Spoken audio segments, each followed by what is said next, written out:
Israel is totally committed to Greater Israel, what from the river to the sea. So, where is the possibility of a peace plan? And without a peace plan, we can't have peace.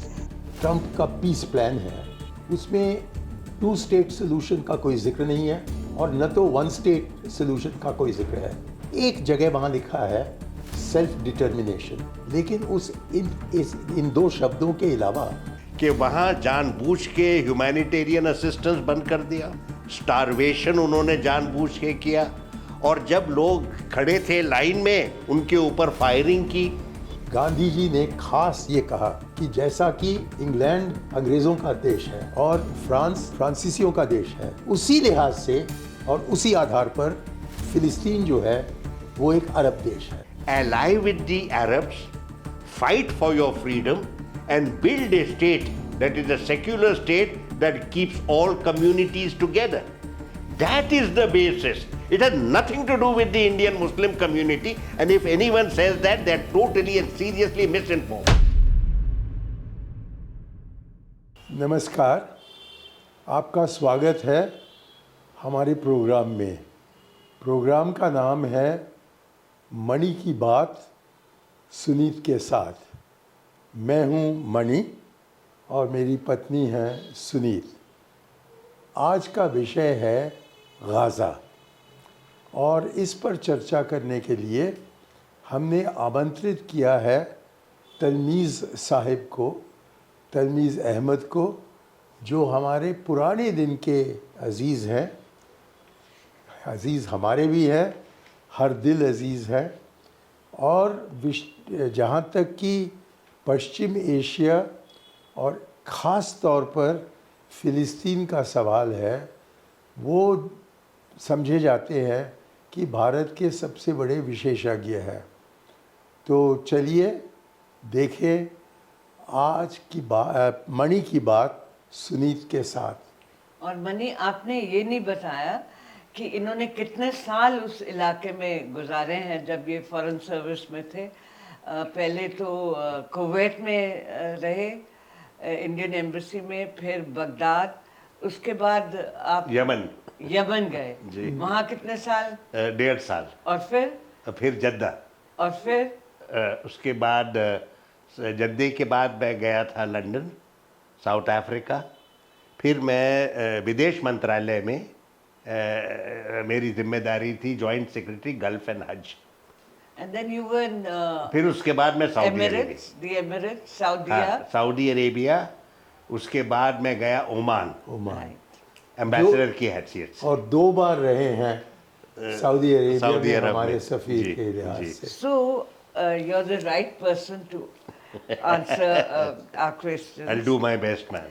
President Trump, is this a ceasefire or is this a peace plan? What has been implemented in that area?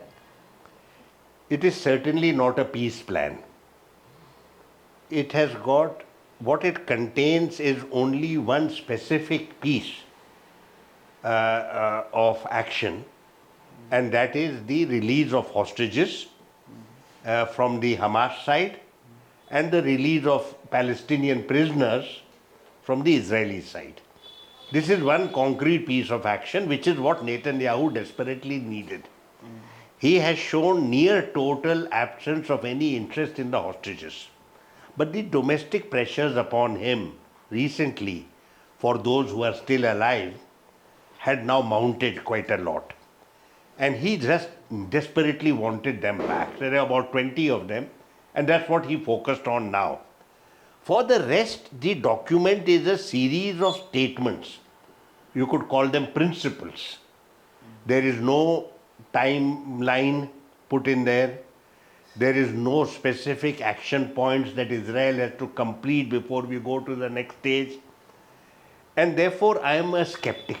I am not able to take this document seriously, knowing the credentials of Netanyahu and the near total absence of any serious application of the mind by Donald Trump.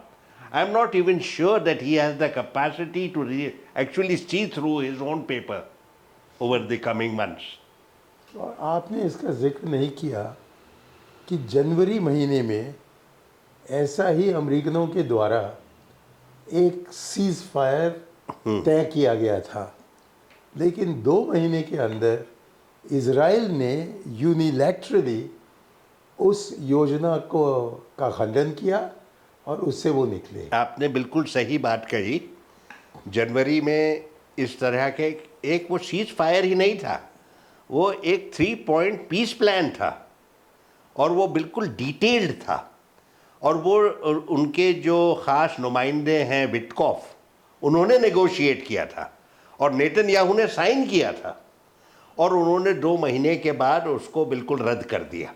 उनको कुछ hostages मिले, बाकी hostages रह गए, लेकिन उन्होंने उसको रद्द कर दिया। और उसके बाद उन्होंने ऐसा जुल्म की पॉलिसी उन्होंने ईजाद की कि वहाँ जानबूझ के ह्यूमैनिटेरियन असिस्टेंस बंद कर दिया, स्टारवेशन उन्होंने जानबूझ के किया, और जब लोग खड़े थे लाइन में उनके ऊपर फायरिंग की।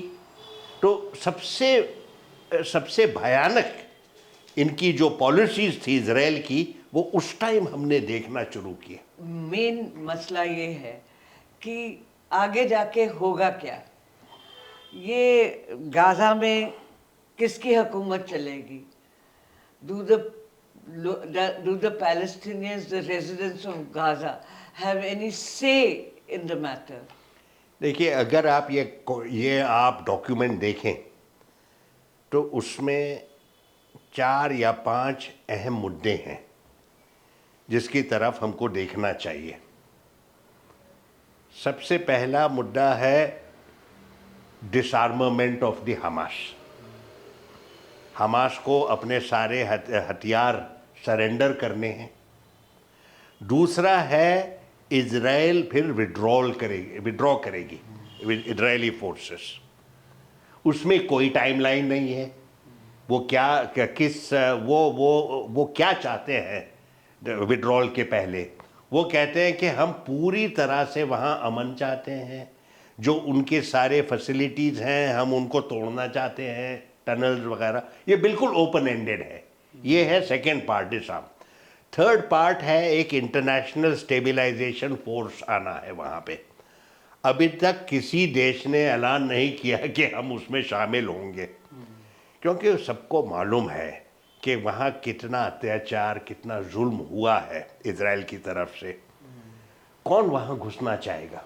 और इस स्टेबलाइजेशन फोर्स का रोल क्या होगा? क्या वो वहाँ की आवाम जो है उनको प्रोटेक्ट करेंगे? यानी कि अगर इजरायलियों ने हमला किया, क्या रोल है उनका? वो किस वजह से वहाँ पहुँचेंगे? और चौथी जो बात है गवर्नेंस की, जिसका आपने जिक्र किया था, कि ये सब होने के बाद उसमें किस तरह की वहाँ किस तरह का वहाँ एडमिनिस्ट्रेशन होगा, उसके बारे में हम बिल्कुल कुछ नहीं जानते। तो वो कहते हैं एक टेम्पररी टेक्नोक्रेटिक हुकूमत होगी। कौन लाएगा उनको, कौन उनको सिलेक्ट करेगा, किस तरह से वहाँ उनके क्या पावर्स होंगे, और सारी ये सब देखते हुए हमको ये नहीं भूलना चाहिए कि एक तरफ है नेतन्याहू और दूसरी तरफ है उनकी एक्सट्रीम राइट विंग हुकूमत। उन्होंने कभी ये इसका जिक्र नहीं किया कि वो वहाँ से हटेंगे, गाज़ा से हटेंगे। इनफैक्ट वो उनके जो राइट विंग पार्टनर्स हैं वो कहते हैं कि वो तो वहाँ सेटलमेंट्स लगाना चाहते हैं, गाज़ा में सेटलमेंट्स लगाना चाहते हैं। वेस्ट बैंक में तो है ही एक्सपेंशन, गाज़ा में भी सेटल। तो ये सब देख के कौन ऑप्टिमिस्टिक अप्रोच अभी कायम कर सकता है? अब आप बताइए कि 1956 में जबकि वहाँ उसी एरिया में जंग हुआ था, ब्रिटेन फ्रांस एक तरफ और मिस्र दूसरे तरफ, तो तब अमन लाने के लिए एक international peace keeping force United Nations की तरफ से तय किया गया था, और उसमें सबसे अहम रोल भारत ने ही अदाया। नेहरू जी सबके कहने पर उन्होंने भारतीय फौज पहले मर्तबा कोरिया के बाद वहाँ भेजा। अब ये जो इंटरनेशनल स्टेबलाइजेशन फोर्स है उसमें भारत शामिल होनी चाहिए क्या? हमें प्रयास करना चाहिए क्या? या शुक्र है कि कोई ये नहीं कह रहा है कि भारत उस इंटरनेशनल स्टेबलाइजेशन फोर्स में हिस्सा ले? देखिए इसके बारे में so far about the international stabilization force we have no hard information. There is no indication whatsoever this will be under the United Nations so far. And we know that Israel has a deep seated animosity towards the United Nations. Secondly, there is a vague statement that there should be neighboring countries, Arab countries, Muslim countries involved with it. Not a single Arab or Muslim country has indicated they want to join. There is no indication about what role it is expected to play. So, whether India should get into it or not is something that will be addressed at a much later stage. So far, India has kept a very hands off approach as far as the Palestine issue is concerned. Gone are the days when we were champions of the Palestine cause. We gave them representation in our country. We were very vocal in support of their aspirations and interests. And this was recognized all across West Asia and indeed appreciated and admired.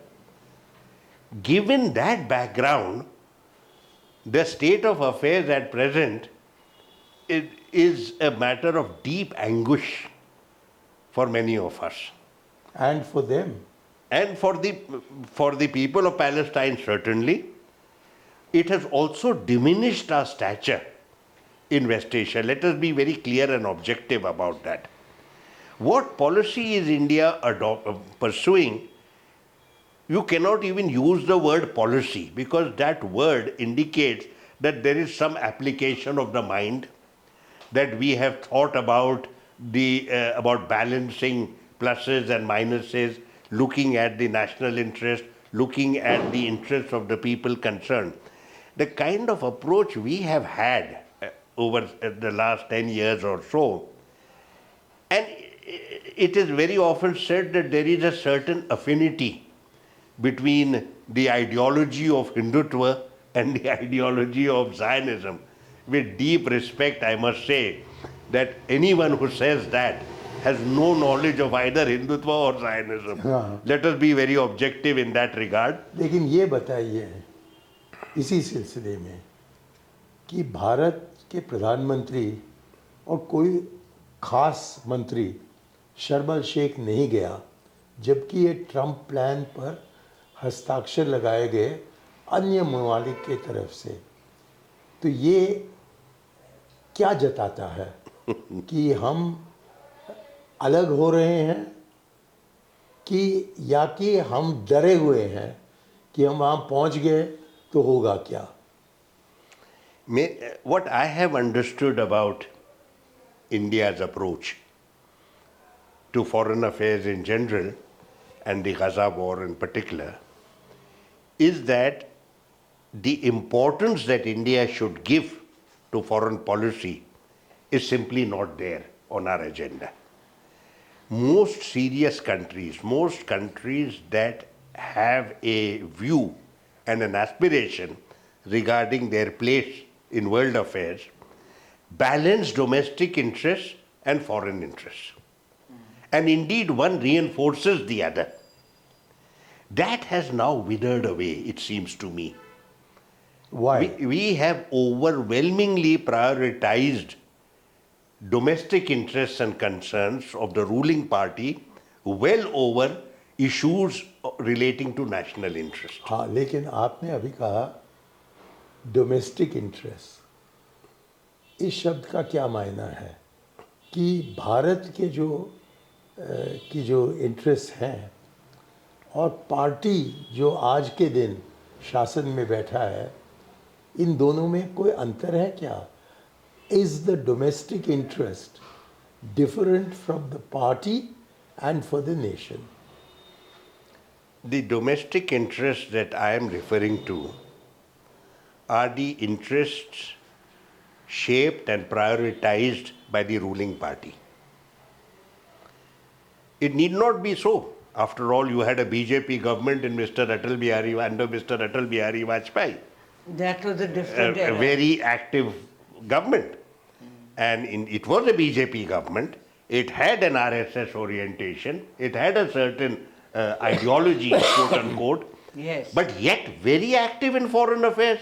They were engaged with the Americans, they were engaged with the Russians, they were engaged with the Chinese and with the Pakistanis. Yes. Seriously engaged. But let me also add that Jaswant Singh himself went to Jerusalem and announced there that our Nehruvian Palestine policy was based on the appeasement of Muslims. Yes. And in Parliament, I asked Jaswant Singh whether he would retract this statement. And instead he stood up and said, that is exactly what I believe, that the Congress policy on Palestine was designed to appease the Muslims in India. I think that if this is the case, I don't think our Hindutva brethren or the votaries of BJP have ever understood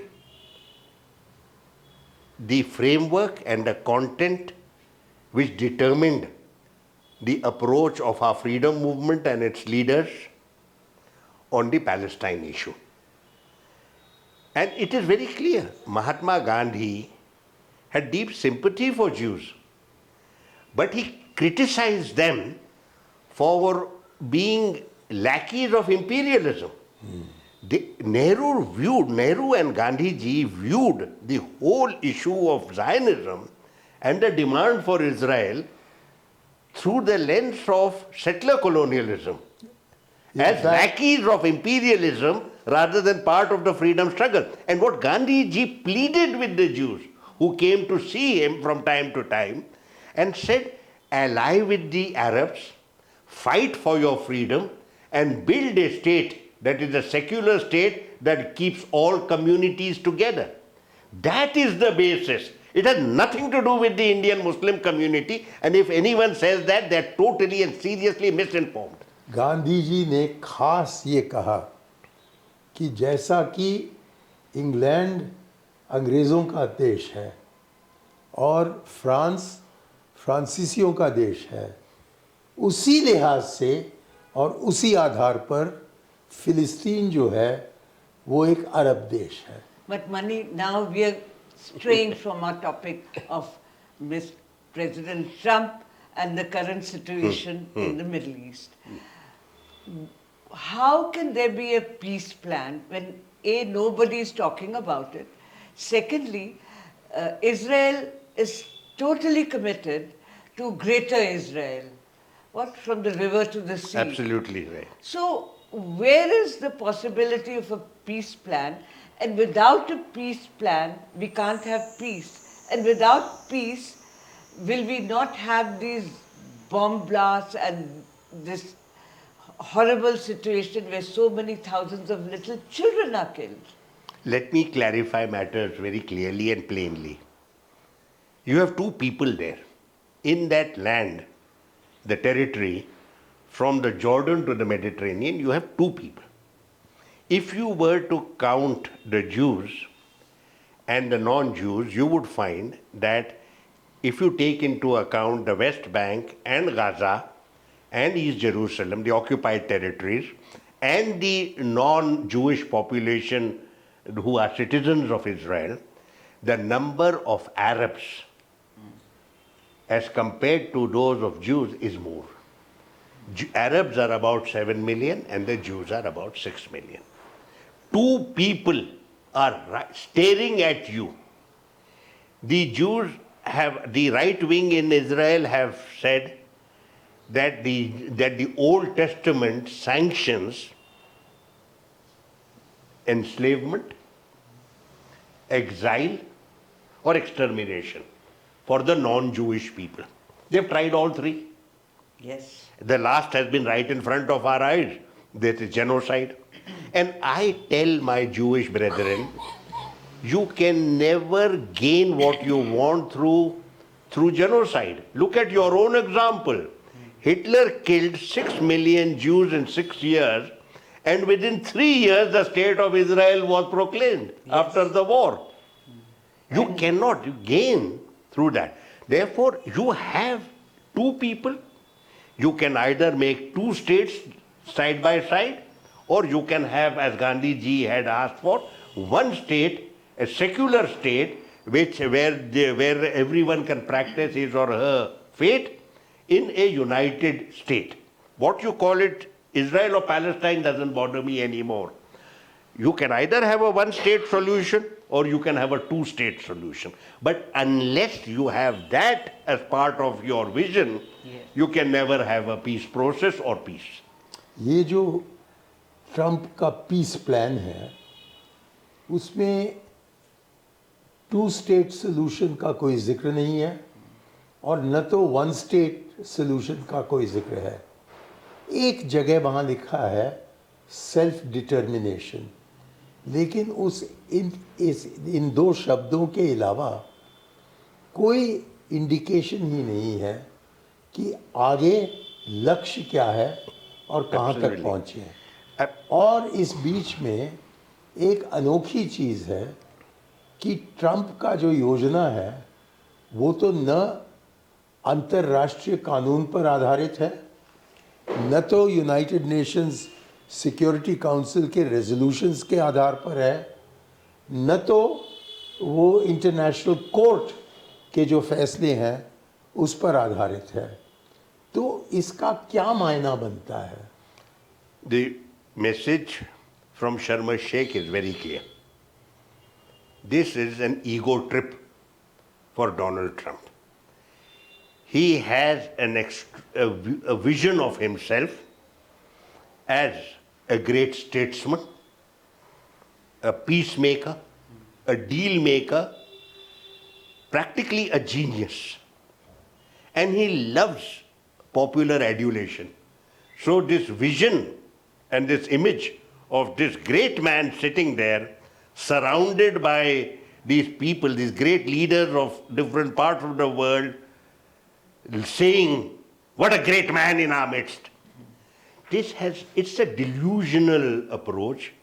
It has no basis in reality. The main point to be noted is, before you got the 2-point plan, which was signed by various people at Sharm el-Sheikh, there was a 21-point plan. And what these people did when Netanyahu was in Washington, Kushner, Witkoff, and various others sat together and fundamentally changed the wording of that document. I am told that as this new document emerged, the Arab states and Islamic states got together and have issued a very detailed statement criticizing it, pointing out that a peace plan must be comprehensive in character. That means it should cover all aspects. If Israel wants security, Palestinians also have aspirations for a state and for personal dignity and for economic sovereignty and viability. All of that is how you have a comprehensive. In that document, it's very clearly stated that we must have a two-state solution. Israel is not interested in any such vision or any such end game, and that is why it was erased. लेकिन एक और बहुत बड़ी कमी है, West Bank का कोई जिक्र नहीं है ट्रंप की योजना में। वहाँ इजरायलियों का दखल हो रहा है, अन्य यहूदियों को वेस्ट बैंक में भेजा जा रहा है, उनके लिए घर बनाए जा रहे हैं, और जो अरब लोग वहाँ रहते हैं या तो उनको निकाल देते हैं या ऐसा फेंसिंग करते हैं कि अरब से भी नहीं मिल सकता है। तो जब तक कि इसी योजना में, कोई भी पीस योजना में वेस्ट बैंक के जो समस्याएं हैं उसके बारे में कुछ बताया न जाए तो इस समस्या का हल निकल नहीं सकता है। Absolutely. ये बताइए। जब इस इशू को, ये जो डॉक्यूमेंट है इसका पूरा जिक्र सिर्फ उसमें गाजा के बारे में है, पैलेस्टाइन के बारे में नहीं है। अगर और आप वेस्ट बैंक के पैलेस्टाइन के बारे में अगर हो तो उसमें वेस्ट बैंक भी आएगा, ईस्ट जेरूसलम भी आएगा, गाजा भी आएगा, 2 स्टेट सोल्यूशन भी आएगा। शाबाश। अगर आप ये नहीं डालेंगे तो ये तो बिल्कुल बेकार कागज है, न उसमें किसी को सिग्नेचर आप देना। कह रहे हैं बेकार कागज है, लेकिन मिस्र के जो विदेश मंत्री हैं अभी हाल में दिल्ली आए और उन्होंने कहा कि the Trump plan is the only game in town. अब आप मान सकते हो कि ट्रम्प प्लान ही वाहिद इस विषय के लिए आज कोई संबंध रखता है, आज कोई अहमियत रखती है। For me to criticize ministers and leaders of other countries, including those of West Asia, would not be seemly. The facts of life are known full well to them. They know what is happening. They also know why. They are, many of them, desperately need to have Donald Trump on their side. He's erratic, unreliable, egocentric, a megalomaniac, has no interest whatsoever either in the Palestinian cause or in any Arab or in regional peace or any kind of peace. He lives for the moment. He wants to bask in popular adulation. For anyone to say this is the only game in town, it is an embarrassment. So there is no move towards even a hint of a solution. The final solution is not even mentioned anywhere, but Israel has got its hostages back. See, ma'am, the hostages could have come back within 1 month. If you remember, when in October, in November, December, they were already discussing a ceasefire. The original plan of Hamas, which has been explained to me by those who have spoken to Hamas leaders, including those who have been killed since then, Hamas's original plan was to just cross the border, show their capability, pick up a few hostages, and then ask for prisoners to be released, as had happened earlier. They had no plan that this would be such a gigantic enterprise. They were shocked at the incompetence of the Israeli armed forces on that day. Right. There was intelligence failure, there was political failure, there was military failure. 400 Israeli soldiers have been killed on that day. And they wanted about 20 hostages. They got 250. So, this is what happened. So, by October, November, by December, there should have been a ceasefire. But why was the war prolonged? Netanyahu was running for his life. This entire war, this carnage, this genocide is due to the concerns that Netanyahu had about his political fortunes. Why? Because everyone knew he had failed his country. He calls himself Mr. Security. He failed his country. And that is why he could not afford a ceasefire or a truce, could not afford to negotiate for the release of the hostages, could not afford to have a truce. Biden asked him, if you remember, Biden pleaded with him in November, December to have a truce.